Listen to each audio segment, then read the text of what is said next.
जी बेटा part 2 start हो गया, ज़रा वो चेक कर लो यार। ये मैं थोड़ी देर यहीं पे रुकता हूँ, किसी को बुला लो, ये चलता रहे।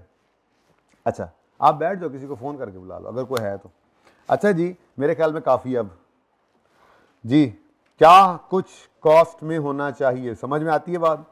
अच्छा अब इससे अगली बात, इससे अगली जो मुसीबत पड़ती है हमें वो ये पड़ती है, गल वध गई जी। हाँ मुख्तारिया गल वध गई, वो भी एक अजीब वक्त था वैसे।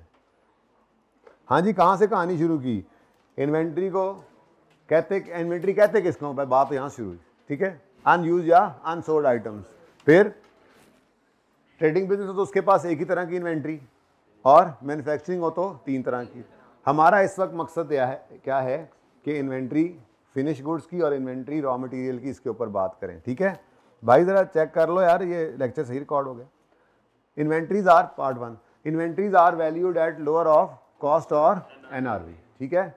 तो इनकम स्टेटमेंट के अंदर कितने पर माइनस हो और बैलेंस शीट में किस फिगर पर नज़र आए, ये वैल्यू कहलाती है। इसकी लड़ाई हमने करनी है यहाँ पर, ठीक है जी। एजाज सही है, देख लो यार 2 बंदे होके कर रहे हो, ओके।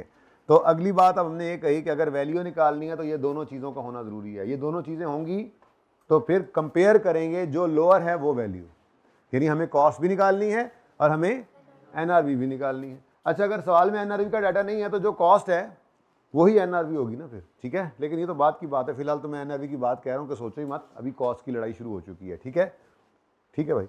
अच्छा तो कॉस्ट के अंदर क्या होना चाहिए, जो फिनिश गुड्स ट्रेडिंग बिजनेस की या raw material of manufacturing business की इन्वेंट्री है, उसके अंदर सारी डायरेक्टली एट्रीब्यूटेबल कॉस्ट हम ऐड करते हैं। एग्जाम्पल्स के तौर पे कुछ चीज़ें लिखी, जो नहीं करनी वो यहाँ लिख दी। गौरतलब बात क्या है, मैंने बताया था अभी थोड़ी देर पहले, ये वो इन्वेंट्रीज हैं जो हम मंगवाते हैं, इनकी कॉस्टिंग यहाँ सिखानी है। लेकिन इन्वेंट्री दूसरी को लिस्ट में तो डाल देना, क्या ख्याल है, दूसरी इन्वेंट्री को भी लिस्ट में तो डाल दें।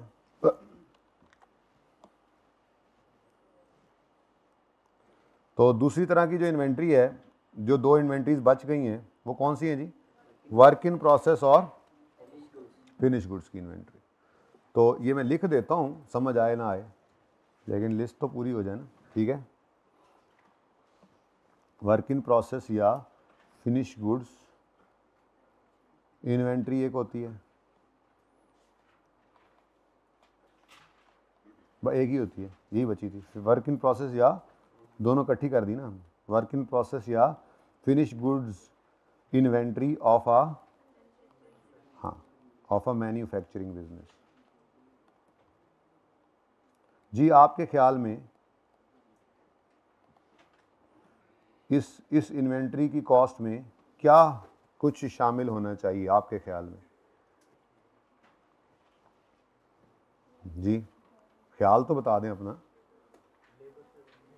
लेबर शेबर, हाँ, मटेरियल नहीं होना चाहिए, तो पहली बात करो ना, और वही जो आपने पढ़ा हुआ है, कॉस्ट कंप्राइजेज ऑफ, ऐसे ही लिखे ना जैसे यहाँ लिखा हुआ है, थोड़ा सा इसको ऐसे कर दें ताकि,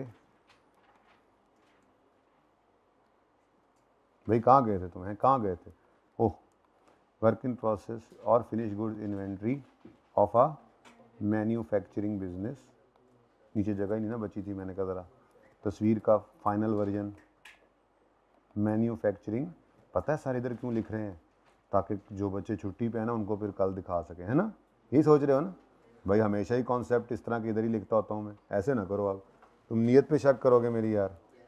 कहते हैं यस, तुम जो मोबाइल यूज़ करते हो ना क्लास में बैठ के, तुमसे उम्मीद भी यही की जा सकती है कि कल को तुमने उस्ताद के ऊपर ही ये शक करना है कि देखा सही पढ़ाया नहीं। अच्छा जी, cost comprises of,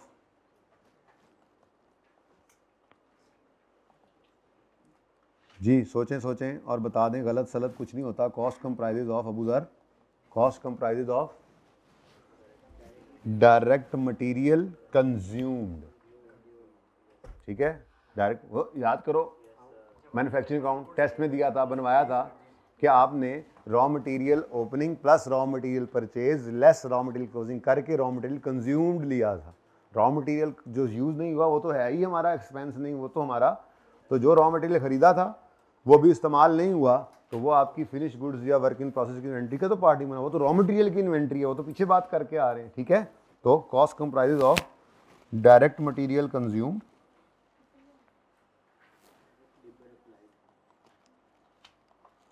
direct material consumed, बाकी जो अगली बात है ना अप्लाइड शप्लाइड वो ज़्यादा टेक्निकल हो जाएगी बात, अभी वो नहीं छेड़नी। ठीक है ना, बस आगे मैं कह रहा हूँ डायरेक्ट लेबर और फैक्ट्री ओवरहेड्स, डायरेक्ट लेबर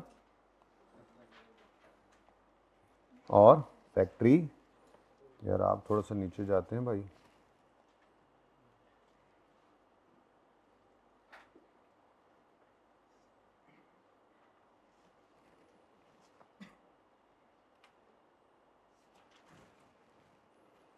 ठीक है जी। और तीसरी चीज़ है फैक्ट्री ओवरहेड्स,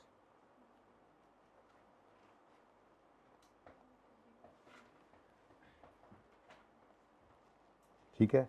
और किसी को बतानी नहीं ये बात कि ये दोनों को हम कहा करते थे, ओ इनको क्या कहते हैं जी, कन्वर्जन कॉस्ट।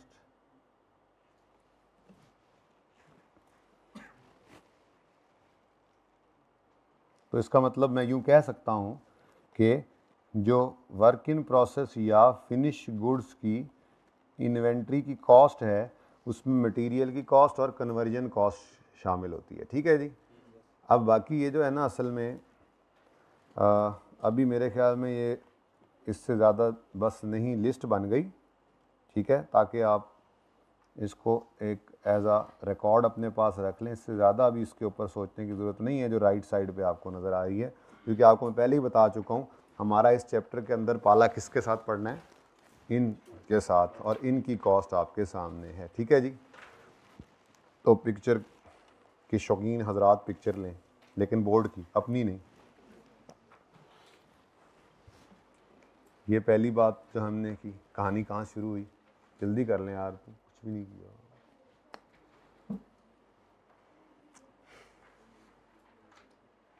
पीरियोडिक परपेचुअल थोड़ा समझा लूँ बस 5 मिनट, उसके बाद पहला सवाल करते हैं इंशाल्लाह। सवाल इधर ही कर लेंगे क्योंकि मुझे लगता है सवाल पूरा होना कोई नहीं, लेकिन चूंकि आपने पीरियोडिक परपेचुअल नहीं पढ़ा हुआ, चलो कार्ड तो बनाना सीखा हुआ है ना, सिर्फ उसका फॉर्मेट बना दूँ तो आप ट्राई तो करने के काबिल होंगे।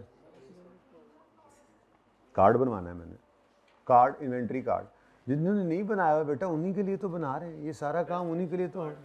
Best wishes card, best wishes card नहीं, इन्वेंट्री कार्ड लें जी। एक पिक्चर ये भी आप नोश फरमा लें।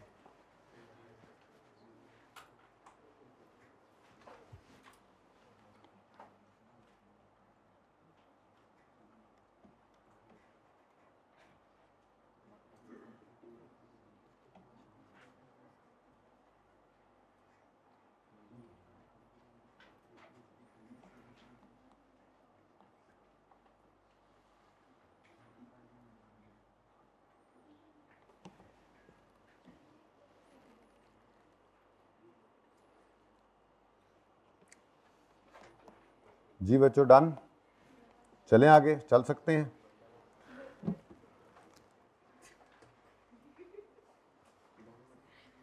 तुम्हें चुगली बनाए हैं चंगा वाला, मैं ਤੁਹਾਡਾ ਉਸਤਾਦ ਲੱਗਾ ਸੀ।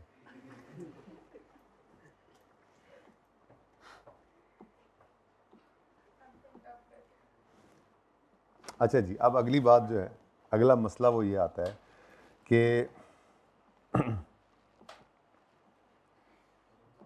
जब हमने अपनी किताबों के अंदर क्लोजिंग स्टॉक की कॉस्ट निकालनी होती है तो या तो आइटम्स इस तरह के हों जैसे एसी हैं, ठीक है, इसको बंद करवा दें, इसको ऊपर करवा दें यार, बंद ना करवाएं, ठीक है। कोई एक आधा पीछे वाला बंद करें ना, दरमियान में कोई एक आधा बंद करें, मेरे वाला ना बंद किया करें, ठीक है, लेकिन इसको ऊपर करवा दें। अच्छा जी, भाई चूँकि अपनी जगह से हट आए हैं तो मैं कैमरे के सामने ही रहूँ। मैं ये अर्ज़ कर रहा था कि मिसाल के तौर पे जैसे हमारी इन्वेंट्री में ये एसी पड़े हैं, ठीक है, ग्री का एसी अलग पड़ा है, हायर का अलग पड़ा है, टीसीएल का अलग पड़ा है, मित्सुबिशी का अलग पड़ा है।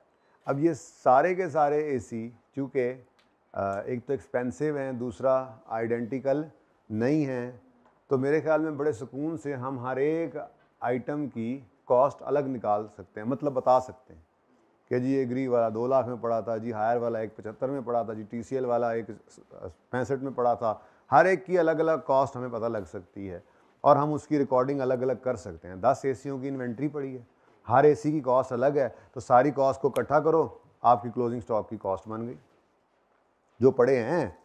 ठीक है, 10 एसी अगर आपने जो ख़रीदे थे वो पड़े हुए हैं इन्वेंट्री में, हर एक की कॉस्ट अलग बता सकते हो, सही है।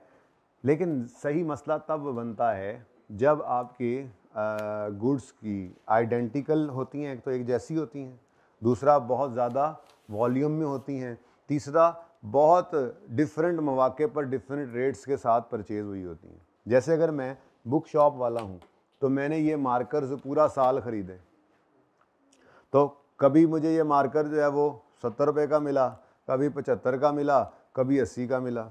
या इससे भी आसान मिसाल के तौर पे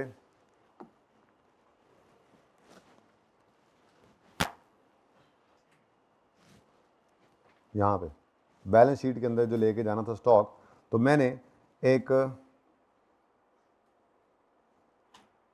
एक बोरी है, इसके अंदर गंदम है, रहने दो, गंदम वाले तो बेचारे परेशान ही हैं ज़मींदार। चावल हैं, ठीक है, चावल हैं जी, इसमें चावल हमने इसमें रखे, हमने पहले ख़रीदे 10 किलो और ये हमें मिले तकरीबन कोई 280 के हिसाब से। क्या रेट चल रहा है वैसे आजकल? उसके बाद हमने मज़ीद 15 किलो ख़रीदे और ये परचेज़ हमने की 290 के हिसाब से। फिर हमने 5 किलो मज़ीद ख़रीदे और ये हमने जो है वो 295 के हिसाब से ख़रीदे। फिर हम गए, ये अब इसी बोरी में डालते जा रहे हैं, ठीक है, कितने हो गए? 25 जी, 40 किलो हो गया और ये हमें 300 के हिसाब से मिला। अब मसला ये है कि हमने दौरान साल ये मुख्तलिफ मौक़ों पर जो चावल परचेज़ किए थे, ये हमने इकट्ठे इसी बोरी के अंदर रख दिए, बल्कि मिक्स भी कर दिया उसको, ठीक है। अब इसी में से चावल बिकते भी रहे, ठीक है जी, और इन टोटल हमने ये सब क्या मैंने बताया, ये परचेज़, ठीक है जी, परचेज़ करते हुए ये सिचुएशन थी और हमने इस पूरे पीरियड के अंदर लेट्स से इनमें से 25 किलो जो है वो सेल कर दिए। मुझे इससे नहीं परवाह कि कितने से किए, चलो ठीक है, आपने डिफरेंट रेट्स पर किए या एक ही रेट पर किया, मुझे उससे कोई लेना देना नहीं है, क्योंकि इस वक्त मुझे सोल्ड से गर्ज नहीं है। इस वक्त मैं आपको कहना चाह रहा हूँ कि मेरा पास जो बाकी बचे हैं, क्या बोला मैंने, अगर मैं ओपनिंग कुछ भी नहीं था मेरे पास और दौराने इस पीरियड मैंने टोटल ख़रीदे हैं कितने, 40 केजीज़, और इस पीरियड के अंदर मैं बेच पाया हूँ 25 केजीज़, तो इसका मतलब मेरे पास क्लोजिंग डेट पर, पीरियड एंड पर कितना स्टॉक पड़ा है। अब मेरे पास क्लोजिंग स्टॉक के अंदर 15 केजीज़ चावल पड़े हैं। अब ये 15 केजी चावल जो है, क्या ये 15 केजी मैं उठाकर यहाँ पर लिख सकता हूँ फाइनेंशियल स्टेटमेंट्स में, स्टॉक में, और माइनस कर सकता हूँ कॉस्ट ऑफ सेल में से? मुझे इसकी फाइनेंशियल अकाउंटिंग के अंदर इसकी कोई ना कोई फाइनेंशियल वैल्यू चाहिए। अब अगली मुसीबत आएगी, और वो मुसीबत क्या है कि ये 15 किलो कौन से वाले हैं, ये हैं या ये हैं या ये हैं या ये हैं, कोई पता नहीं लग रहा, कोई पता नहीं लग रहा। अब पागल नहीं बन जाना आप, कहो जी हर दफ़ा वाले पे रंग लगाएंगे अलग अलग, और 15 किलो चावल जो पड़े होंगे उसमें से 3-4 बंदे मजदूर बिठाएंगे, वो हर रंग का अलग कर लेंगे, 1 मिनट लगेगा। जैसे आपने एसियों का अलग अलग बताया, हम इसको अलग कर लेंगे। तो पागल हैं, ऐसी इन्फॉर्मेशन डिराइव करने की कॉस्ट ज़्यादा पड़ेगी आपको, इस फजूल काम में नहीं पड़ना। इसके लिए अकाउंटेंट्स ने फिर एक हल बताया था आपको, ये इंट्रो में बताया था, जो मैं आपको दोबारा बता रहा हूँ कि आप इसमें दो तरह की अजम्पशंस यूज़ कर सकते हो। या तो अजम्पशन है, ये क्या है, अजम्पशन है कि या तो आप ये अज्यूम करो कि आपका जो चावल पहले आया वो पहले बिक गया, तो फिर ये जो 15 किलो हैं ये रिसेंट में से होंगे, तो क्लोजिंग स्टॉक की कॉस्ट क्या निकलेगी, ये 5 × 95 जमा 10 × 300, ठीक है। या दूसरी अजम्पशन ये ले लो कि सारे महमूद और अयाज एक ही सफ़ में हैं, ठीक है, तो आपके सारे का सारा जो स्टॉक है वो मिक्स हो गया है, उसका एक एवरेज रेट निकल आया है, उस एवरेज रेट के ऊपर आप इस सारे को रख लो। ये दोनों में से कोई एक अजम्पशन आप लेते हैं, ठीक है ना, ये बात समझ आई है। तो प्रॉब्लम यहाँ पे आती है, कॉस्ट ऑफ क्लोजिंग इन्वेंट्री निकालते हुए प्रॉब्लम क्या आती है।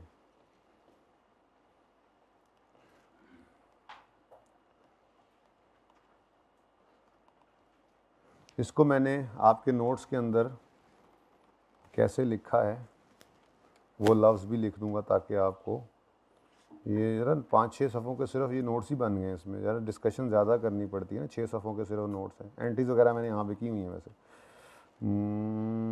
ये रहा, इसको मैंने लफ्ज़ नाम दिया, वैसे तो कॉस्ट फार्मूलाज को कहते हैं ना, for assigning cost to inventory, यानी इन्वेंट्री वैल्यूएशन मेथड्स इनको कहते हैं। खैर चलें, यहाँ पे अब मैं क्या लिखूँ आज, प्रॉब्लम्स इन वैल्यूइंग इन्वेंट्रीज।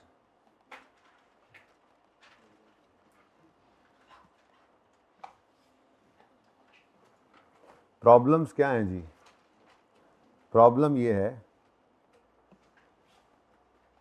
कि आपकी अगर सिमिलर आइटम्स हैं, in case of identical similar items,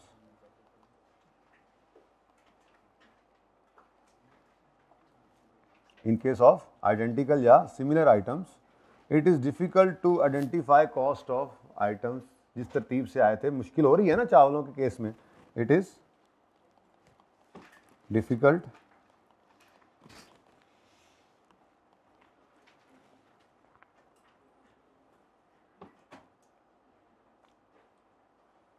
it is difficult to identify, आसान से अंग्रेज़ी लिख लें जितना हो सके, it is difficult to identify the cost of items in stock, held in stock, बल्कि हेल्ड इन क्लोजिंग स्टॉक जुमला तरतीब में आता जा रहा है। आपके लिए लिख रहा हूँ, आप बाद में लिखें ना, ताकि मेरा फाइनल जुमला आपके सामने हो, ठीक है। Because items held in closing inventory, या ऊपर इन्वेंट्री लिखा हुआ है, इन्वेंट्री लिखो, हेल्ड इन क्लोजिंग इन्वेंट्री, क्यों जी, because of different costs of multiple purchases। Problem समझ आया। तो इस प्रॉब्लम के हल के लिए हमें दो मेथड्स बताए गए, ठीक है। फॉर दिस यूं कर लेते हैं, फॉर दिस प्रॉब्लम या फॉर दिस पर्पस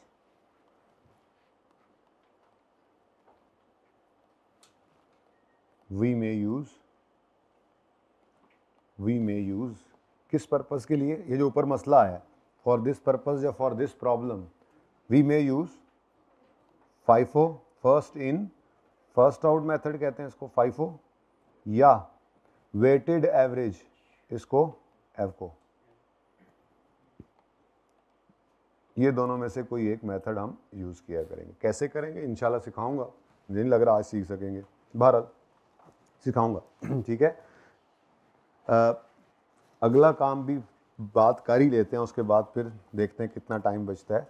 अगली बात है सिस्टम्स ऑफ अकाउंटिंग कितने हैं, इन्वेंट्री को रिकॉर्ड करने के सिस्टम्स कितने हैं, ये एक बात करते चलें, ठीक है। इसके बाद मेरे ख्याल में टाइम बचा तो फिर इसको सिस्टम्स को पीरियोडिक परपेचुअल सिस्टम ऑफ, यहाँ पर मैंने क्या लफ्ज़ लिखा हुआ है आपके लिए, systems of recording inventories in books of accounts.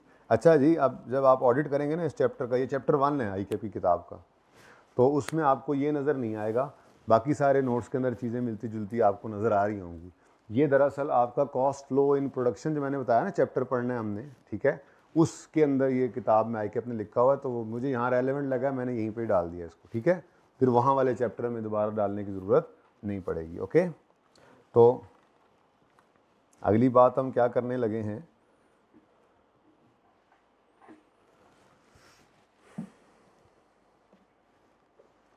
To maintain records of inventory.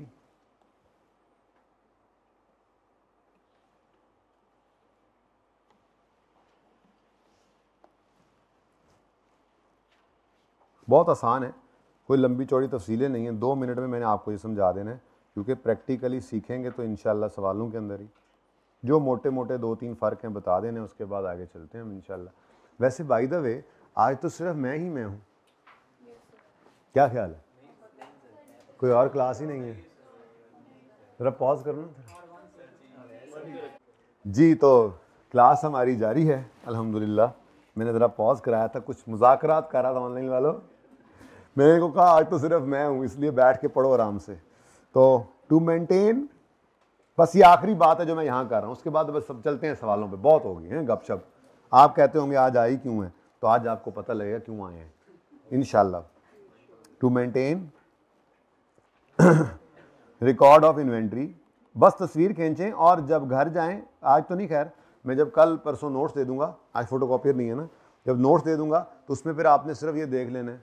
अगर आपको लगे कि यहाँ पर मतलब ट्रीज शीज की शक्ल में ज़रा बेहतर है तो घर जाके नोट किया होगा ना रजिस्टर पे, तो वो देख लेना। अगर पसंद आए नोट्स के अंदर ज़्यादा बेहतर लिखा हो तो फिर वहीं से याद कर लेना, ठीक है। याद करना नहीं, कुछ याद रखना, मैं बार बार कहता होता हूँ, बड़े हो गए आप, याद रखना होता है चीज़ों को, ठीक है।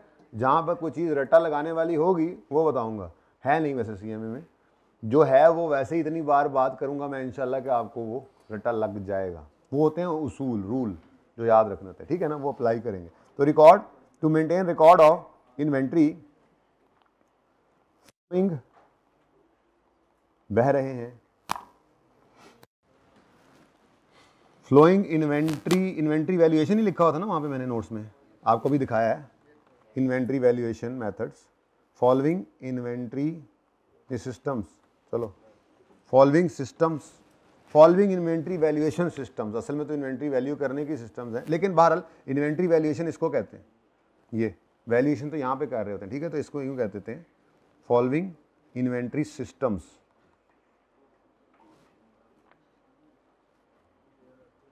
आर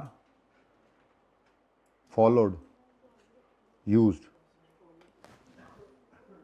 कौन से सिस्टम्स हैं जी?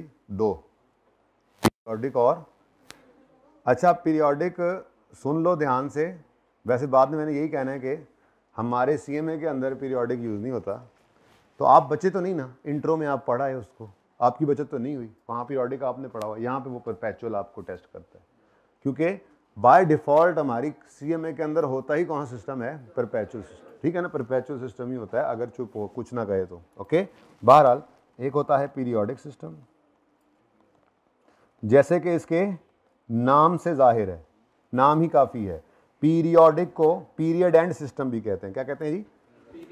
मतलब जो आप बचपन से करते आए, जिन्होंने नहीं पढ़ी होगी इंट्रो, उनको कोई एग्जाम्पशन ही होगी ना, उनको इतना तो पता होगा कि वो एंट्री किया करते थे, परचेज चीज़ें खरीदते थे, एंट्री करते थे परचेज डेबिट कैश या क्रेडिट, तो सारा साल परचेज करते रहे, goods purchase debit, purchase debit, purchase debit, purchase debit, purchases के अकाउंट में परचेजेस इकट्ठी होती रही। पीरियड के एंड पे जाकर आज चीज़ें जब सेल हो रही हैं तो नहीं लिखते कि कितनी चीज़ें बिक गई, बस परचेज करते हुए रिकॉर्ड करते हैं, पीरियड एंड पे जाकर देखते हैं क्लोजिंग स्टॉक को काउंट करके कितना पड़ा है, ठीक है। तो जो क्लोजिंग स्टॉक गिनती में आता है, फिजिकल काउंट में आता है, वही क्लोजिंग स्टॉक है, उसकी डबल एंट्री पास होती है, यानी वो परचेज सारी की सारी, ये जो हमने बनाया था यहाँ पर कॉस्ट ऑफ सेल, यही तो आप बनाते थे, यही तो आप बनाया करते थे, तो ये क्या है? ट्रायल में से परचेज का बैलेंस उठा के कॉस्ट ऑफ सेल में फेंका, और क्लोजिंग स्टॉक की आपने फिजिकल काउंट से क्लोजिंग स्टॉक निकाला। फिजिकल काउंट, ये फिजिकल काउंट है, ये कहाँ गए? ये फिजिकल काउंट है, ये जो आपने एंड पर, पीरियड एंड पर ये चावल जो हैं गिनती नहीं किए होंगे, इनको तोला होगा, हर एक चीज़ का अपना हिसाब है ना, ठीक है। तो ये फिजिकल काउंट से आपके 25 kg चावल निकले। इन चावलों को या FIFO या FIFO यूज करके आपने वैल्यू असाइन की, उस वैल्यू की आपने डबल एंट्री की स्टॉक, किथे गया, stock debit cost of cell credit. ये पीरियड एंड सिस्टम है, पीरियोडिक सिस्टम के पीरियड एंड पे जाके आपको इन्वेंट्री का पता लगता है by physical count. Perpetual system में ऐसा नहीं है, ठीक है। उसमें तो हर ट्रांजैक्शन को साथ साथ ट्रैक किया जाता है, तो किसी भी वक्त में आपको इन्वेंट्री का भी पता होता है और किसी भी वक्त में आपको कॉस्ट ऑफ सेल का भी पता होता है, ठीक है। मजीद तफसील इसकी चाहिए होगी तो वो बाद में देखेंगे, फिलहाल तो कुछ सीख लें। यहाँ पे लिखा जो गया है, जो तफसीलात होंगी यहाँ पे मैं मजीद ऐड कर दूंगा। फिलहाल तो पीरियड एंड सिस्टम में जो मोटी मोटी 2-4 खुसूसियात हैं नहीं करते।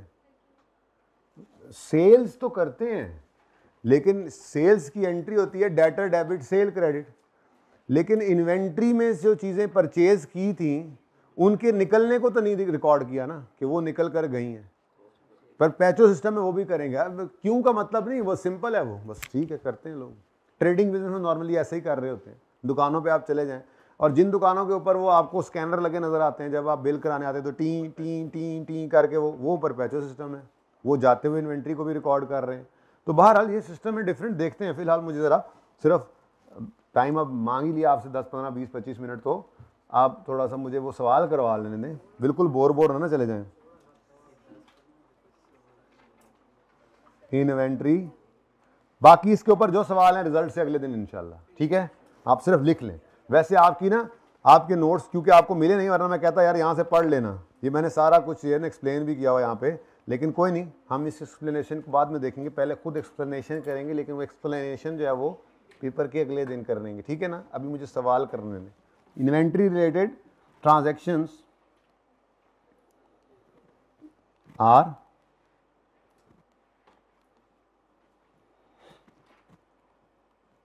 Not recorded. जी बेटा,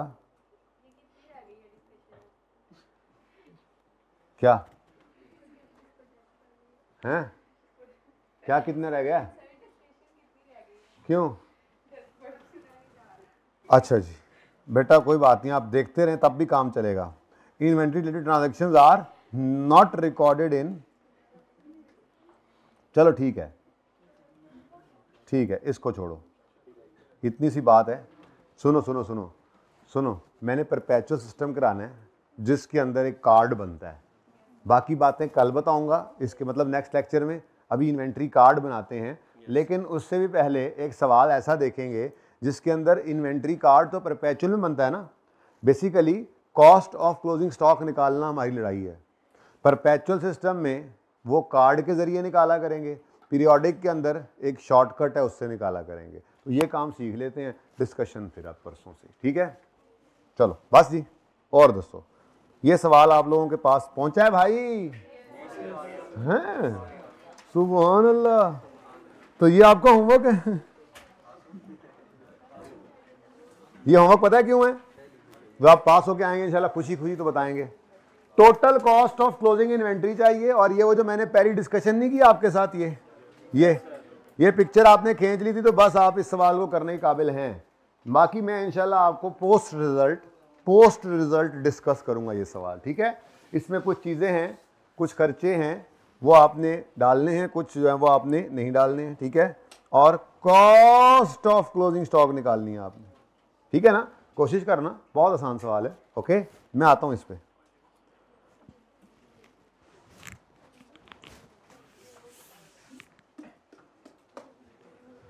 FIFO FIFO सिखाना है। पीरियोडिक परपेचुअल क्या है अभी छोड़ो, ठीक है ना। बस मैं जो कह रहा हूं वो याद रखो।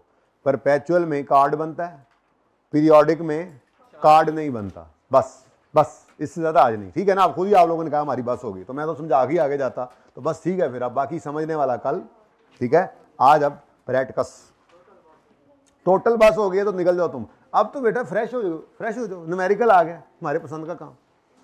मुंशियो कैलकुलेट करना है कॉस्ट। मैं तो फाजल मुंशी हूं, तुम लोग भी मुंशी हो, मैं फाजल मुंशी हूं, ठीक है। चार्टर्ड अकाउंटेंट, तुम फारिग मुंशी हो। मोबाइल वाला जी। कॉस्ट ऑफ क्लोजिंग स्टॉक निकालनी है और कॉस्ट ऑफ सेल निकालनी है। अच्छा है, ज़रा थोड़ा सा ये सवाल पहले हो जाएगा तो कल जब डिस्कशन करेंगे पीरियोडिक परपेचुअल की थोड़ी समझ। वैसे पीरियोडिक परपेचुअल की डिस्कशन कोई ज़रूरी है नहीं बाय द वे, क्योंकि हमने यहाँ पर परपेचुअल ही यूज़ करना है, लेकिन पता तो फिर भी होना चाहिए ना, ठीक है। तो आज सिर्फ पीरियोडिक की थोड़ी सी बात कर दूंगा। नॉर्मली ये यूज़ नहीं होता, ठीक है, नॉर्मली परपेचुअल ही यूज़ होता है, लेकिन कभी जो हो जाए तो एहतियातन जी। एक डाटा आपके सामने है, आपने उस डाटा को देखना है और उसको यूज करके कॉस्ट निकालनी है क्लोजिंग स्टॉक की, ठीक है। कॉस्ट ऑफ सेल खुद ही निकल आएगी। क्लोजिंग स्टॉक की कॉस्ट से फोकस करें फिलहाल, ठीक है। FIFO F को पीरियोडिक वाला भी लगाना है, FIFO F को परपेचुअल वाला भी लगाना है। ये दो ब्रैकेटें भी लगी हुई हैं, देखो मैं सही कर दूं, पिछली बार से लगी हुई हैं। अच्छा जी, देखा गलती चेक की, गलती ओके। अच्छा जी, अब पढ़ें जरा सवाल को। कहता है following are the transactions relating to Babar Azam trading corporation for the month of October 2000। पिछली बार का सवाल है, ठीक है ना। इस बार जो हालात थे ना, शुक्र है कल जीत गए। चलें, ओपनिंग स्टॉक मर के, ओपनिंग स्टॉक यकम अक्टूबर को, अच्छा ये अक्टूबर के महीने का डाटा है, ठीक है ना। यकम अक्टूबर 23 को ओपनिंग स्टॉक में 200 यूनिट्स पड़े हैं 50 रुपये वाले, 50 रुपये ये रेट है, ये पर यूनिट है, पर यूनिट कॉस्ट है, ठीक है ना। रेट का मतलब क्या है, पर यूनिट कॉस्ट कह रहे हैं, ठीक है ना। पर यूनिट ये रेट गिवन है। आओगे कैसे पता लगा भाई, बता तो रहा हूँ, मतलब इलस्ट्रेशन है ना, बता तो रहा हूँ, ऐसे पता लगा, लिखा होगा सवाल में, ठीक है। हाँ जी, फिर हमने 4 को परचेज किए 655 रुपये के मिले हमें, फिर 350 बेच दिए 9 को, फिर 14 को परचेज किए 400 यूनिट्स 58 के हिसाब से, फिर 19 को सेल कर दिए 450, फिर 24 को, अब अच्छा भला आप मुझे पीरियोडिक परपेचुअल समझाने देते तो थोड़ा मुझे आसानी होती, लेकिन चले खैर जी। फिर हमने ये सेल किए, और नहीं अब परसों जी, और परचेजेस फिर नहीं कर ली, और अब 62 के हिसाब से। ओके, अब सुनो, अगर आप पीरियोडिक सिस्टम को फॉलो कर रहे हो बच्चों, तो पीरियोडिक सिस्टम के अंदर, अच्छा अब गौरतलब बात क्या है, दिमाग के अंदर नक्शा क्या हो आपके पास, आपको इतना तो याद होगा थोड़ा सा, मैंने आपको वो मार्जिनल एब्जॉर्प्शन में भी सिखाया था आई थिंक, जो हमारी ये क्वांटिटी की इक्वेशन थी, ओपनिंग प्लस परचेजेस या प्रोडक्शन। अगर आप मैन्युफैक्चरिंग कंसर्न है तो प्रोडक्शन कॉस्ट, अगर आप ट्रेडिंग है तो परचेज कॉस्ट, ठीक है, less closing is equal to, ठीक है। अब अगर ये यूनिट्स हैं, opening units plus production units less closing units equal to sold units, ठीक है। अगर आप ये क्वेश्चन दिमाग में रखें, मेरे ख्याल में आपको क्लोजिंग स्टॉक के यूनिट्स गिवन नहीं थे, पर आप निकाल सकते हैं, क्या ख्याल है, निकाल सकते हैं, बोलो। ओपनिंग स्टॉक में कितने यूनिट्स पड़े हैं, परचेजे, ठीक है, ये 3 परचेजे हैं। तो आप यूं बेसिकली ना, आपने, ये मैं बात कर रहा हूँ पीरियोडिक सिस्टम की ना, तो इसमें क्या तरतीब होगी, अगर कभी आ जाए पीरियोडिक सिस्टम तो इसमें भी एक तरतीब रखेंगे, वर्किंग इसमें भी, फॉर्मेट इसमें भी बना लेते हैं, ताकि जैसा मर्जी सवाल आए वो हम इसको भी, क्योंकि परपेचुअल का तो कार्ड बनता है, उसको तो वैसे ही फॉर्मेट है ना, कार्ड का तो अपना फॉर्मेट मौजूद है, हम इसको भी ज़बरदस्ती एक फॉर्मेट बना लेते हैं इसका भी, ठीक है। वो फॉर्मेट इसी इक्वेशन का ही है बेसिकली, इसी इक्वेशन को ही देखो आप। लेकिन हमें क्या चाहिए होगा, हमें ओपनिंग स्टॉक चाहिए हुआ करेगा, मैं अभी सवाल वहाँ करता हूँ, ठीक है। ओपनिंग स्टॉक के अंदर जो यूनिट्स पड़े हैं, जितने रेट पर पड़े हैं और जो अमाउंट है, उसके बाद हम परचेजेस के यूनिट्स ले लिया करेंगे जितने भी पड़े हैं, अलग अलग, यहाँ पे अलग अलग, छोटी सी वर्किंग है, ये वर्किंग है, उसने कहा है क्लोजिंग स्टॉक निकालो, ये मेरी वर्किंग है, ठीक है। तो परचेजेस के लिए हम कहा करेंगे जी फलां डेट, डेट ना लिखना, ठीक है, यूनिट्स आ गए, उनका रिस्पेक्टिव रेट आ गया और अमाउंट्स आ गई, और यहाँ पे टोटल भी कर लेंगे। अब यहाँ तक पहुँचने के बाद हम FIFO और F को अलग अलग लगाएंगे, यहाँ पे ये वर्किंग सेम होगी।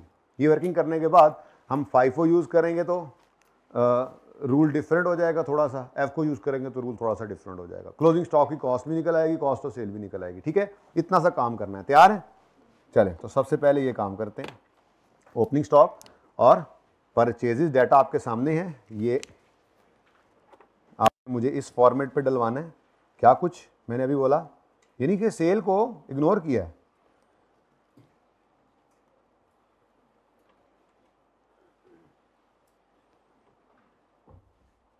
ये बस, यानी मिसाल के तौर पे अभी मैं सवाल को यूं कर रहा हूं कि ये डाटा सवाल में गिवन नहीं था, इसको देखे बगैर ही हम ये सवाल कर रहे हैं, यूं समझ लें, ठीक है। ले चलें जी, 3 परचेज है, 1 ओपनिंग है, फटाफट आए। बल्कि यूं करता हूं मैं, ये वर्किंग एक ही बार कर देता हूं ताकि आपको ये अंदाज़ा रहे कि वर्किंग तो एक ही है, ठीक है। वर्किंग 1, ये फिर पिक्चर ले लेना, फिर पीरियोडिक परपेचुअल के लिए फिर मुझे कार्ड बनाने के लिए मिटाना पड़ेगा, ठीक है ना। तो ये हमारा वर्किंग 1 होने लगी है, ठीक है जी। इस वर्किंग 1 में मैंने क्या कहा है जी, आपने यूं लिखना है, ओपनिंग स्टॉक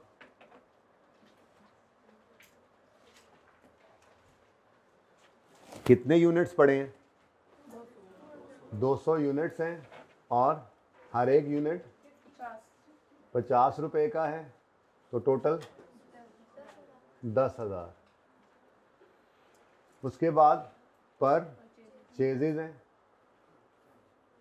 ये एंड वालों नज़र आ रहा है, एंड वाले आए हुए हैं, बच्चे काफ़ी सारे आए हुए हैं, ऐसे ना समझना, ठीक है जी। परचेजेज 600, 400 और 180, ये तीनों के अपने अपने रेट्स हैं। तो परचेजे 600 कितने के, 55 के हिसाब से, तो कहते ना दो 33,000। उसके बाद 400 परचेज है 58 के हिसाब से, 23,200।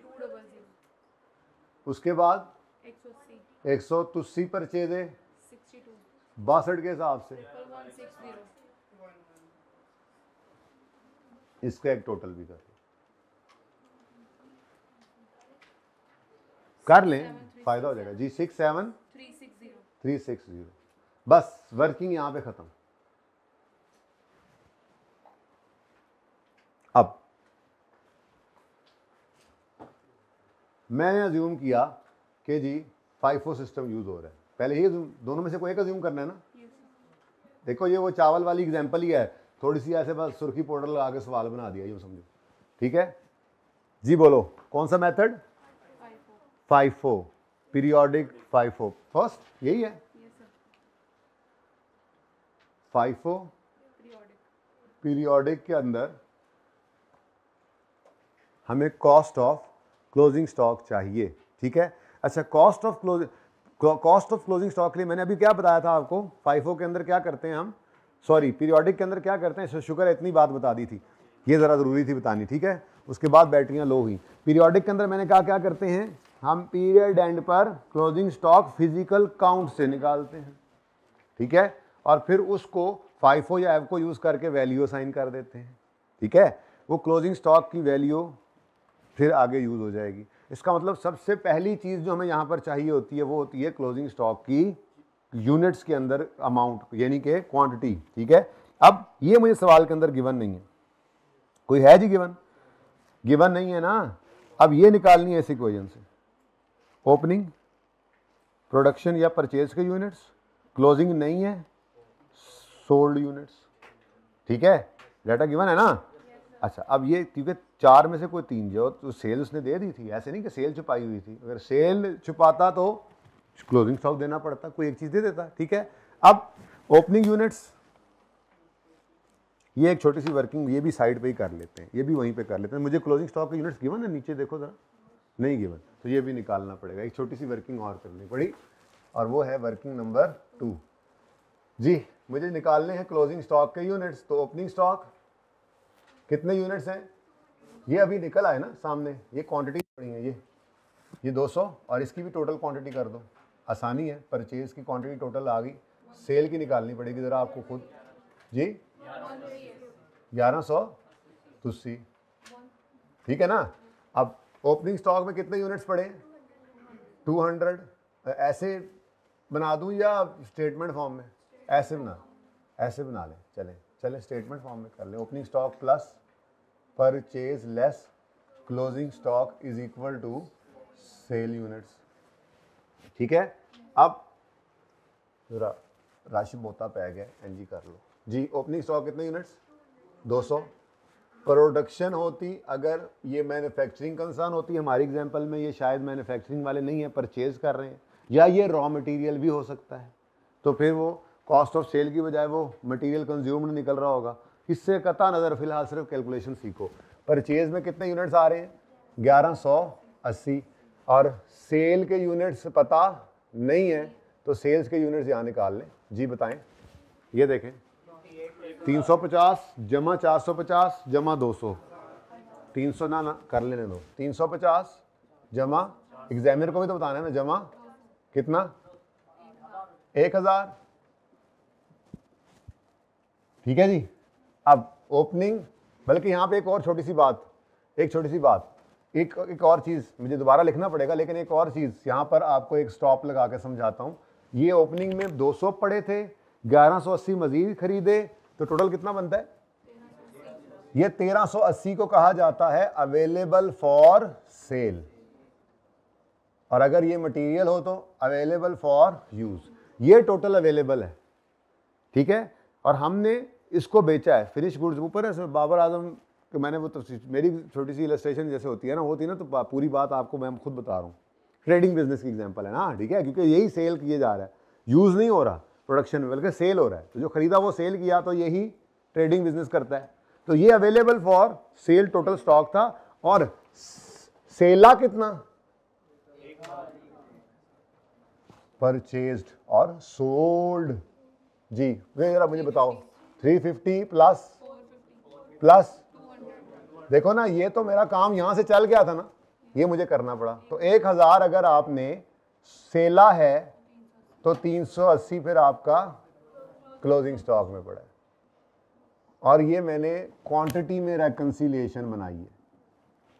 लो जी, तो पहला स्टेप क्या होता है? सवाल में दिया होता अच्छा होता, सवाल में नहीं दिया होता। तो पहला स्टेप क्या हुआ? हमने क्लोजिंग स्टॉक के यूनिट्स निकाले। ये अब आपके दिमाग के अंदर वो 15 किलो चावल चल रहे होने चाहिए। 15 किलो चावल आ गए। अब ये 15 किलो चावल कौन से वाले हैं? ये हैं, ये हैं, ये हैं या ये हैं? इसके लिए अब ये दो अजम्पशंस हैं, FIFO, first in first out, ठीक है। तो फिर अब चाहिए क्या था जी हमें? यहाँ पे दो चीजें चाहिए, ठीक है। पहली चीज क्या चाहिए? Cost of closing stock. तो बेटा कॉस्ट ऑफ क्लोजिंग स्टॉक के लिए सबसे पहले मुझे क्लोजिंग स्टॉक के यूनिट्स मिलने चाहिए। वो अभी अभी हमने निकाले, कितने? 380 यूनिट्स हैं, ठीक है जी। ये 380 यूनिट्स हैं, यूनिट्स। ये पर्चे में लिखने की जरूरत नहीं है, अभी लिख रहा हूँ बस। इनको मल्टीप्लाई करना है पर यूनिट कॉस्ट से या रेट से, ठीक है ना। अब यहां पे आके वो मसला जो कह रहा था कि ये कौन से वाले 380 हैं, ये इनमें से हैं, इनमें से हैं, इनमें से हैं या इनमें से। तो भाई वहां पर आकर फिर अब एक अजम्पशन लेनी पड़ेगी, कोई एक, ठीक है, कोई एक। दोनों अकाउंटेंट्स ने बनाई, इजाजत है दोनों की। हमने अज्यूम किया FIFO। कौन सा अज्यूम किया एक बार? FIFO। FIFO का मतलब क्या है? फर्स्ट इन जो थे वो फर्स्ट, जो 380 पड़े हैं ये मोस्ट रिसेंट में से होंगे, मतलब ये 180 भी अभी पड़ा होगा, और 400 में से भी 200 पड़े हुए हैं। जो फर्स्ट इन हुए थे वो फर्स्ट, टोटल 1000 बिके हैं ना, तो सबसे पहले ये 200 बिके होंगे, फिर ये 600 बिके होंगे, फिर इस 400 में से भी 200 बिक गए, तो बाकी जो पड़े हैं वो इनमें से। तो इस वर्किंग के फॉर्मेट की वजह से ना आपको हेल्प हो जाती है। अगर आप FIFO यूज कर रहे हैं तो आपने कहना है कि जी इसका थोड़ा सा फॉर्मेट कर दूं, अगर आप माइंड ना करें तो। कर तो आप जाएंगे, मुझे पता है माइंड। चलो खैर, कॉस्ट ऑफ क्लोजिंग स्टॉक ज़रा ऐसे थोड़ी हेडिंग बना देता हूँ जी। कॉस्ट ऑफ, वही करना वही है, कॉस्ट ऑफ क्लोजिंग स्टॉक निकाल रहे हैं हम। ये हमारी रिक्वायरमेंट है ना जी। लो भाई, अब मुझे बताओ टोटल कितने units? 380। First in first out है तो 180 ये वाले पड़े हैं, और 400 में से भी 200। तो मैं यूं लिखूंगा कॉस्ट ऑफ क्लोजिंग स्टॉक, मैं कॉस्ट ऑफ क्लोजिंग स्टॉक यूं लिखूंगा जी, 200 पड़े हैं, ये इंटू होता है वैसे तो, चलो इंटू ही कर दें। 200 इंटू 58 वाले पड़े हैं, और 180 इंटू, जी बताएं। नहीं इसका सब अलग अलग हैं तो बता दो। 1160। ये पर्चे में इकट्ठा कर देना आप जैसे बोला, ठीक है जी। ठीक है, टोटल 22760। ये कितना था जी? 11160 और टोटल आ गया 22760। लो जी, ये हमारे पास क्या आ गया? Cost of closing stock. कोई मसला? दूसरी चीज़ क्या मांगी हुई उन्होंने? Cost of sales. Cost of sales कैसे निकलती है? कॉस्ट ऑफ सेल्स निकलती है ओपनिंग स्टॉक की कॉस्ट प्लस परचेजेस की कॉस्ट लेस क्लोजिंग स्टॉक की कॉस्ट। अब तीनों हमारे पास हैं। ओपनिंग स्टॉक की कॉस्ट 10,000 प्लस परचेजेस की कॉस्ट 67,360 लेस क्लोजिंग स्टॉक की कॉस्ट 22,760। Answer is 54,600। हाँ जी, कोई मसला? तो अगर आपका पीरियोडिक सिस्टम है तो पीरियड एंड पर ये स्टॉक काउंट करके निकालोगे और फिर कोई एक फाइफो या एफ को यूज़ करके इसकी कॉस्ट जो है वो आपने निकालनी है। तो जब वो कॉस्ट निकल आएगी तो ये आपकी वो पुरानी वाली इक्वेशन बन जाएगी। फिर कॉस्ट ऑफ सेल्स कैसे निकला करती थी? वही जो आपको बताई थी, ओपनिंग स्टॉक प्लस, लेकिन अब रुपीज़ में आ गया काम। तो ओपनिंग स्टॉक की कॉस्ट है 10,000, परचेजेस की कॉस्ट, इसमें वो सब कुछ हो सकता है जो आपको मैंने भी पढ़ाया है कि परचेज के अंदर क्या कुछ शाम पर्चे में यही करता है वो, ठीक है। वो एक परचेज की प्राइस ऐसे नहीं गिवन होगी, और चीज़ें भी। मिसाल के तौर पे यही नीचे लाइन डाल दे कि पर यूनिट फ्रेट जो है वो 2 रुपये पड़ता है, तो इसका मतलब हर परचेज के साथ ये 55 की बजाय 57 होगा, ये 58 की बजाय 60 होगा। ऐसी एडजस्टमेंट्स आ रही होती हैं। तो सारा दिमाग के अंदर नक्शा पूरा होगा तो ही ये काम हो रहा होता है। आप कहते हैं डिस्कशन बंद कर दें। 10,000 जमा 67,360 माइनस अभी बताया आपने 22,760 जी। सर डन जी। तो ये दोनों चीज़ें मांगी हुई थी, क्लोजिंग स्टॉक की कॉस्ट और कॉस्ट ऑफ सेल्स। और अगर हम यूज़ कर रहे हैं एफ को, मेथड तो यही है अभी पीरियोडिक, तो बच्चों कॉस्ट ऑफ क्लोजिंग स्टॉक के लिए अब ये अलग अलग नहीं रहेंगे। अब महमूद और याज एक ही सफ में खड़े होंगे, यानी इधर देखो, ना कोई बंदा रहेगा ना कोई बंदा नवाज। ये 380 का 380 एक किसी एक रेट के ऊपर आएगा जो एवरेज रेट कहलाएगा, ठीक है जी। वो एवरेज रेट हमने फाइंड करना है। उसके लिए अब मुझे वर्किंग नंबर 3 करनी पड़ेगी। यहाँ कर लेते हैं जी। वर्किंग नंबर 3 मुझे चाहिए एवरेज रेट। अब मैं क्या करूँगा, देखिएगा ज़रा। मैं कहूँगा जी कि जो ओपनिंग में पड़े थे यूनिट्स, उनकी ये, अब देखो ना, ये वर्किंग 1 जो मैंने की है ना, ये हर जगह काम आ रही है। इसी वर्किंग 1 ने हमें हेल्प की, हमने यूनिट्स भी निकाले हुए थे, हमें क्लोजिंग स्टॉक के यूनिट्स निकलवा दिए। इसी वर्किंग 1 ने हमें हेल्प की, क्लोजिंग स्टॉक की कॉस्ट हमने फर्स्ट इन फर्स्ट आउट वाली यहाँ से देख ली। इसी वर्किंग 1 ने हेल्प की, हमने कॉस्ट ऑफ सेल भी निकाल ली। अब यही वर्किंग 1 हमें हेल्प करेगी, हम एवरेज रेट निकालेंगे। एवरेज का मतलब क्या है? ना ये वाला रेट, ना ये, ना ये, ना ये, सारों को एवरेज आउट कर दो। मतलब ओपनिंग पड़े थे 10,000, परचेज ओपनिंग जो पड़े थे उनकी कॉस्ट 10,000, और जितना ड्यूरिंग द पीरियड परचेज किया उसकी कॉस्ट है 67,000। इसको डिवाइड कर देंगे, ओपनिंग में जितने यूनिट्स पड़े थे 200 प्लस जितने खरीदे, यानी टोटल कॉस्ट के साथ टोटल क्वांटिटी को डिवाइड कर दें। देखो ना, इसको आप अगर 10,000 को डिवाइड करो 200 से तो क्या आता है? 50। आप 33,000 को 600 से डिवाइड करो तो 55, 23,200 को 400 से डिवाइड करो तो 58। लेकिन हम क्या कह रहे हैं, ये अलग अलग रेट नहीं चाहिए, तो फिर क्या करेंगे? फिर सारी कॉस्ट 10,000 जमा 67,360 को डिवाइड कर देंगे सारे यूनिट्स के साथ, ठीक है। ये नहीं सिर्फ ओपनिंग प्लस ये, ताकि सारों का सारा, सारे के सारों का एक एवरेज रेट निकल आए। ओके, तो बताओ भाई क्या करेंगे? सबसे पहले कॉस्ट 10,000 प्लस, वहां पे भी फॉर्मूला वहां पे लिखता हूं, ठीक है, प्लस 67,360 डिवाइड करें जी इसको। ओपनिंग के यूनिट्स कितने थे और कितने परचेजे, और एक अब रेट आ गया रुपीज है 56, कितना 77 कितना है 56.05 56.05 पर यूनिट। अब ये ना 50 है, ना 62 है, ना 58 है, ना 55 है, सारे पीरियड का एक, लेकिन वेट्स को कंसिडर करते हुए ये रेट होता है। ये नहीं किया, सिंपल एवरेज नहीं करना, सिंपल एवरेज नहीं करना। सिंपल एवरेज क्या होता है? 50 जमा 55 जमा 58 जमा 62/4।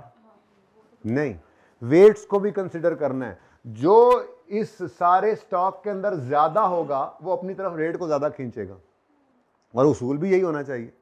तो मेरे ख्याल में सबसे ज्यादा रेट इधर खींचा होगा। खैर हमें इससे क्या, हमने वेटेड एवरेज कैसे किया है? वेट्स को कंसिडर किया है, सिर्फ रेट नहीं उठाया, क्वांटिटीज को भी लिया, टोटल कॉस्ट पकड़ी है ना।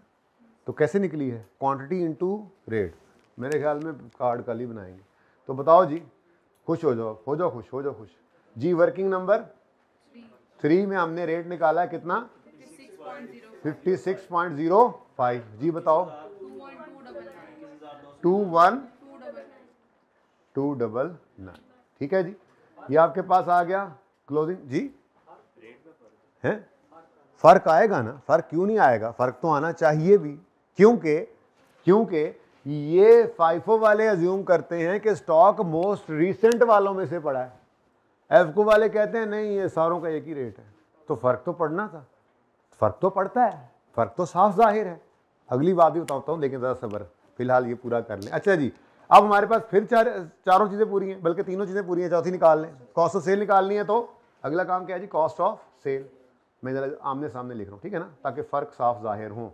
थोड़ा सा इसको नीचे ना कर लें, थोड़ा सा और नीचे। एक मिनट दोबारा लिखने दो मुझे, लेट मी दोबारा लिख। आप लोग बैठे रहे आराम से। कॉस्ट ऑफ सेल्स, जरा दूर से जरा फर्क पता लग जाए ना। 54,600 जो निकला था, ये हमने कैसे निकाला था? जरा जल्दी से दोबारा बताएं। 10,000 जमा 67360 माइनस 76। ठीक है जी, तो ये 54। अब इसके सामने कॉस्ट ऑफ सेल दूसरे वाली, ताकि दोनों दूर से नजर आए। तो कॉस्ट ऑफ, ये दोनों चीजें मांगी हुई हैं, नजर आ रहा है ना आपको रिक्वायरमेंट में, क्लोजिंग स्टॉक और कॉस्ट ऑफ सेल। तो यहां पर कॉस्ट ऑफ सेल निकलेगी, तो ओपनिंग स्टॉक की कॉस्ट कितनी है जी? 10,000। परचेज की कॉस्ट 67360, मतलब सेम ही आना है। नहीं, ये चीज होगी ना चेंज। तो 21,299 56061। तो जाहिर है अगर आपका क्लोजिंग स्टॉक चेंज है तो कॉस्ट ऑफ सेल तो चेंज होनी है, क्योंकि क्लोजिंग स्टॉक माइनस होता है ना कॉस्ट ऑफ सेल में से। ठीक है, तो मेरे ख्याल में परपेचुअल को आज छेड़ते नहीं है, बस ये फॉर्मूला मैं वहाँ पे लिख दूँ, फिर छुट्टी देता हूँ आपको। ठीक है, वैसे दिल कर रहा है कार्ड बनाने में लगने 10 मिनट ही हैं, लेकिन ओवरडोज ना हो जाए, चीज़ें एब्जॉर्ब हो जाएं। ठीक है, सुन लें, ये ज़रूरी इसलिए है क्योंकि ये दोबारा शायद आपको कोई एक आधी दफ़ा ही नज़र नहीं आता, नॉर्मली ज़्यादा परपेचुअल आता है, लेकिन आ गया आपके पर्चे में तो इसलिए ज़्यादा ज़रूरी है, इसको एब्जॉर्ब करना ज़रूरी है। तो अगर पीरियोडिक सिस्टम हो तो ये वर्किंग करेंगे, ओपनिंग प्लस परचेज, इस तरह से करके उसके बाद फिर सवाल से पूछेंगे हाँ भाई फाइफो या एफको? उसने कहा ना फाइफो, तो हम पे कहेंगे अच्छा क्लोजिंग स्टॉक के यूनिट्स हैं। अगर वो कहते हैं हाँ हैं तो वो ले लेंगे, अगर वो कहें नहीं है तो हम कहेंगे हम निकाल लेते हैं। क्लोजिंग स्टॉक के यूनिट्स निकालेंगे। टोटल कितने हैं? टोटल यूनिट्स कितने हैं? 300। हमने कहा ये 380 कौन से वाले? उन्होंने कहा जी फर्स्ट इन फर्स्ट आउट है, तो जो पहले आए वो पहले गए। तो ये 380 मोस्ट रिसेंट में से होंगे, तो हमने मोस्ट रिसेंट वाले ये उठा ली। और अगर उसने कह दिया नहीं जी फाइफो नहीं है एफ को है, तो फिर रेट एवरेज आउट करना पड़ेगा। वो कैसे निकालेंगे? हम कहेंगे इसी वर्किंग से, ओपनिंग कॉस्ट प्लस परचेज की कॉस्ट डिवाइडेड बाय ओपनिंग के यूनिट्स प्लस, यानी total cost divided by total units. ठीक है, पर यूनिट कॉस्ट नहीं, एवरेज, वो सिंपल एवरेज होती है, वो नहीं लेनी, वेटेड एवरेज। ठीक है ना, तो total cost divided by total units. Average rate आया, कॉस्ट ऑफ क्लोजिंग स्टॉक आ गया। अब क्लोजिंग स्टॉक जब आ जाए तो कॉस्ट ऑफ सेल निकलना फिर कोई बात ही नहीं होती। ठीक है, तो ये हमने पहली चीज देखी, फिर इसकी मदद से ये दूसरी चीज मिल गई, फिर हमने ये पहली चीज देखी, इसकी मदद से ये दूसरी चीज मिल गई। ये दोनों चीजें रिक्वायर्ड थी। वैसे बता दूं, सिर्फ करते नहीं है। परपेचुअल सिस्टम जो होगा ना, उसके अंदर आपका जो कार्ड बनेगा वो हर मोमेंट के ऊपर, वहां पे एवरेज थोड़ा चेंज भी होना है। ये मैं ना कल लिख लाऊंगा अपने पास, ठीक है, ताकि जब परपेचुअल करवाऊं तो आपको कंपैरिजन में दिखा सकूं। फाइफो वाला तो सेम होगा, लेकिन वेटेड एवरेज जो एफको मेथड है उसमें परपेचुअल थोड़ा सा डिफरेंट होता है। उसकी वजह ये है, परपेचुअल में हर ट्रांजैक्शन पे एवरेज निकलता है, तो इसलिए थोड़ा वो मूविंग वेटेड एवरेज कहलाता है, असल है भी वही। यानी कहते हैं परपेचुअल सिस्टम ही में वेटेड एवरेज ये यूज़ होना चाहिए असल में। तो बहरहाल क्या करें, कुछ लोग करते भी हैं ऐसे पीरियोडिक में भी, ठीक है। अच्छा सुनो सुनो सुनो सुनो, एक बात यहाँ तक कोई क्वेश्चन है तो पहले पूछो। वो जो रेट निकालने का फॉर्मूला था वो किताब में लिखा हुआ, इसलिए मैं नहीं लिख रहा, मैंने कहा बता दूं। चलो लिख ही देते हैं। FIFO एफ को कहाँ लिखा हुआ है, एवको मेथड। एवको मेथड के अंदर हम कॉस्ट ऑफ ओपनिंग स्टॉक लिया हमने प्लस कॉस्ट ऑफ परचेजेस लिया हमने, डिवाइड किया हमने ओपनिंग स्टॉक के यूनिट्स के साथ प्लस परचेज के यूनिट्स के साथ। और अगर बेटा यही अगर रॉ मटेरियल की बात कर देगा तो बेटा ये परचेज की बजाय कॉस्ट ऑफ परचेज ये तो यही रहेगी, ठीक है। लेकिन हाँ सही है, बल्कि जाने दो, अभी तो सही एवरेज रेट परचेज का ही निकलना है, ठीक है। अभी वो अगला काम नहीं सोचना, वो तो प्रोसेस में सोचेंगे। तो एवरेज, बल्कि यूँ बोलें weighted average cost per unit निकालने का ये फॉर्मूला है, ठीक है। अच्छा अब ये ना ये जहन में रख लेना, इसका मतलब ये है कि ये वेटेड एवरेज रेट है टोटल बिजनेस का, जब वो हम पीरियोडिक में चल रहे हैं। परपेचुअल में होगा तो ये हर मोमेंट के ऊपर ये दोबारा लगेगा। तो उसका मतलब ओपनिंग का मतलब फिर ये होगा कि जो एग्जिस्टिंग स्टॉक पड़ा है, जो क्या पड़ा है जी, जो पहले से स्टॉक पड़ा है वो ओपनिंग, मतलब जितना पहले यूनिट्स पड़े हैं ना वो ओपनिंग कहला लेंगे। ये ना वहाँ पे जाकर आपको सर आपने ऐसा कहा था, फॉर्मूला ऐसा लिखा था। मैं आपको आई कैप का फॉर्मूला ज़रा दिखा दूँ एक दफ़ा, बस छुट्टी होगी, अब छुट्टी होगी, ठीक है। इधर देखना ज़रा,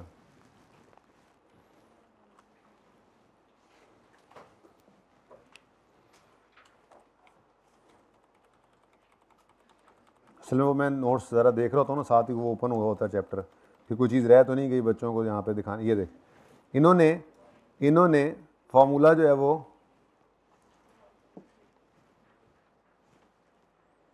ये लिखा हुआ है, cost of inventory currently in store plus cost of new items received divide by number of units currently. मतलब उन्होंने ये बात जनरल बना दी ना, सिर्फ ओपनिंग, और वो तो सिर्फ मैंने पीरियोडिक के हिसाब से कहा है। लेकिन जब कल मैं परपेचुअल में कार्ड बनाऊंगा तो मैं तो हर नई परचेज पे रेट दोबारा निकालूंगा, तो फिर ओपनिंग नहीं, फिर जो करंटली पड़े होंगे वो सारे। तो ये थोड़ा सा फ़र्क है इसके अंदर।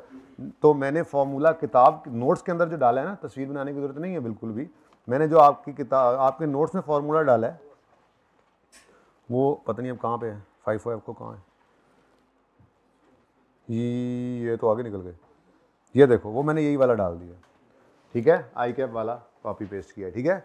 Cost inventory currently in store, लेकिन फिलहाल मैंने यूज़ क्या किया है, ओपनिंग स्टॉक। पीरियोडिक के लिए तो ओपनिंग प्लस सारी परचेज, ठीक है ना।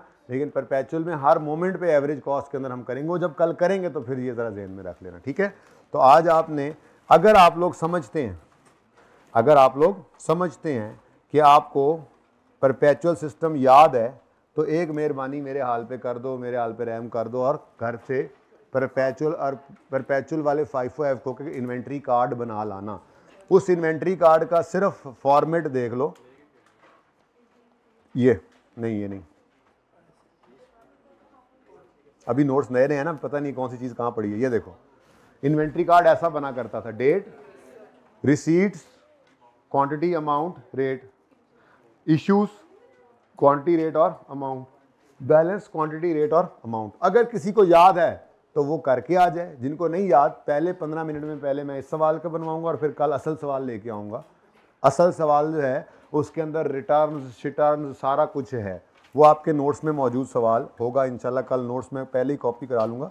तो आप आज ना बेसिकली ये पहले 2 छोटे सवाल थे, ये होमवर्क में दिया आपको, ये मैंने करवाया, वही पूरा नहीं हुआ। उसके बाद ये सवाल है, opening stock, purchase, sale, purchase return, sale, drawing, sale return, purchase, goods lost, यानी सब कुछ जो हो सके, ज़्यादा अभी सब कुछ तो नहीं कह सकते लेकिन ज़्यादा चीज़ें इसके अंदर हैं। ये कल मेन सवाल है। और देखो ये रिपीट टेलीकास्ट होगा, मतलब नेक्स्ट लेक्चर में, पर बुनियाद के अंदर जो चीज़ें पढ़ गई अब दोबारा ये डिस्कस नहीं होंगी, ठीक है। क्विकली पीरियोडिक वाला करेंगे, यानी आप इसमें पीरियोडिक वाला ट्राई कर सकते हैं, पर परचेज और ड्राइंग का क्या करना है वो आपको बताया नहीं है, तो इंशाल्लाह मैं आपको ये सिखा दूंगा अल्लाह ने चाहा तो, ठीक है। उसके बाद फिर एंट्रीज वगैरह पे मूव कर जाएंगे। ये देखो इन्वेंट्री की एंट्रीज हैं, 2010 में अटैम्प्ट में आया हुआ, 2008 में, 2010 में, 2021 में, 2023 में, कुछ बीच में मिस भी हैं, वो इधर नहीं डाले, टेस्ट में आ जाएंगे, माफ़ी तो है कोई नहीं, आपको पता है, ठीक है जी। अल्लाह हाफ़िज़।